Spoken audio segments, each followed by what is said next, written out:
ನಮ್ಮ ದೇಶದ ಅಮಾಯಕ ಜನರ ಮೇಲೆ ನಡೆದಂತ ಉಗ್ರಗಾಮಿಗಳ ಒಂದು ಏನು ಕೊಲೆ ಮಾಡಿದ್ರು, ಮಾರಣ ಹೋಮ ಮಾಡಿದ್ರು, ಅದಕ್ಕೆ ಪ್ರತೀಕಾರವಾಗಿ ಇವತ್ತು ನಮ್ಮ ಕೇಂದ್ರ ಸರ್ಕಾರ ಭಾರತ ಪ್ರಬಲವಾಗಿದೆ. ಭಾರತದ ಪ್ರಜೆಗಳನ್ನ ರಕ್ಷಣೆ ಮಾಡುವಂತ ಶಕ್ತಿ ನಮ್ಮ ದೇಶಕ್ಕಿದೆ ಅಂತ ತೋರಿಸ್ಕೊಡ್ಬೇಕಾಗಿದೆ. ಮತ್ತು ವಿಶ್ವಕ್ಕೆ ಕೂಡ ಇವತ್ತು ಉಗ್ರಗಾಮಿಗಳನ್ನ ಮಟ್ಟ ಹಾಕಲಿಕ್ಕೆ ಈ ವಿಶ್ವನೇ ಇವತ್ತು ಎಲ್ಲರ ಒಂದು ದೃಷ್ಟಿಕೋನ ಅದೇ ಇದೆ.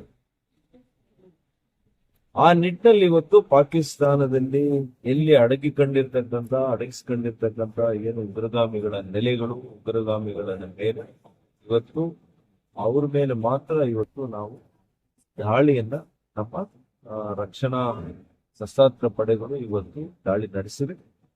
ಅದು ಯಶಸ್ವಿಯಾಗಿದೆ. ಅನೇಕ ಉಗ್ರಗಾಮಿಗಳು, 100ಕ್ಕೂ ಹೆಚ್ಚು ಉಗ್ರಗಾಮಿಗಳು ಸತ್ತಿದ್ದಾರೆ ಅಂತೇಳಿ ವರದಿಗಳು ಅಂತ ಹೇಳಿದ್ರು. ಹಾಗಾಗಿ ಇದಾದ ಮೇಲೆ 8ನೇ ತಾರೀಕು 7ನೇ ತಾರೀಕು ರಾತ್ರಿ 8ನೇ ತಾರೀಕು ಪಾಕಿಸ್ತಾನದ ಅವರು ಭಾರತದಲ್ಲಿ ಯಾವುದೇ ಉಗ್ರಗಾಮಿ ನೆಲೆ ಮೇಲೆ ಮಾಡ್ಲಿಕ್ಕೆ ಯಾವ್ದು ಉಗ್ರಗಾಮಿಗಳ ನೆಲೆ ಇಲ್ಲ ನಮ್ಮ ದೇಶದಲ್ಲಿ. ಅವರು ತಾರೀಫ್ ಮಾಡ್ಬೇಕಾಗಿತ್ತು. ಅವ್ರ ಕೆಲಸನ ನಮ್ಮ ದೇಶದ ಸರ್ಕಾರ ಮಾಡಿದೆ. ಆದ್ರೆ ಅವರು ಮತ್ತೆ ಉಗ್ರಗಾಮಿಗಳಿಗೆ ಬೆಂಬಲ ಕೊಡೋದನ್ನ ಸಾಬೀತುಪಡಿಸೋದ್ರ ಜೊತೆಗೆ ಉಗ್ರಗಾಮಿಗಳ ನೆಲೆ ಧ್ವಂಸ ಆಗಿರೋದಕ್ಕೆ ನಮ್ಮ ರಕ್ಷಣಾ ಪಡೆಗಳ ಮೇಲೆ, ನಮ್ಮ ಪ್ರಜೆಗಳು ವಾಸ ಮಾಡ್ತಾ ಇರತಕ್ಕಂಥ ಬಡಾವಣೆಗಳು, ಅದು ಜಮ್ಮು ಇರಬಹುದು, ಈ ಭಾಗಗಳಲ್ಲಿ ಎಲ್ಲಿ ಅಪ್ ಟು ಜೈಸಲ್ಮರ್ ಅವ್ರಿಗೂ ಕೂಡ ಬಂದಿದ್ದಾರೆ. ಡ್ರೋನುಗಳು 300-400 ಡ್ರೋನುಗಳು ಆರಿಸಿದ್ದಾರೆ. ಅದನ್ನ ನಮ್ಮವರು ಧ್ವಂಸ ಮಾಡಿದ್ದಾರೆ ಬಹುತೇಕ. ಆದರೆ ಅದು ಪ್ರಾರಂಭವಾದಂತ ಫೋರೆನ್ಸಿಕ್ ಸ್ಟಡಿ ಮಾಡಿದಾಗ ಅದು ಟರ್ಕಿ ದೇಶದ್ದು ಅಂತೇಳಿ ಕೂಡ ಗೊತ್ತಾಗಿದೆ.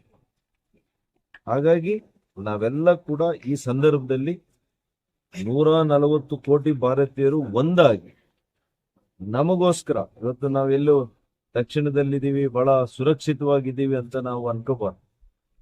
ಇವತ್ತು ನಮಗೋಸ್ಕರ ನಮ್ಮ ಜೀವಗಳನ್ನ ಉಳಿಸೋದಕ್ಕೆ ಅವರ ಜೀವವನ್ನ ಒತ್ತೆ ಇಟ್ಟು, ಅವ್ರಿಗೂ ಕೂಡ ಕುಟುಂಬಗಳಿದೆ. ನಮ್ಮ ರಕ್ಷಣಾ ಸಶಸ್ತ್ರ ಪಡೆಗಳ ಅಲ್ಲಿ ಇವತ್ತು ಇರ್ತಕ್ಕಂಥವರ ನಮ್ಮ ಯೋಧರು, ಅವರ ಜೀವನ ಕೂಡ ಅತ್ಯಂತ ಅಮೂಲ್ಯವಾಗಿರ್ತಕ್ಕಂಥದ್ದು.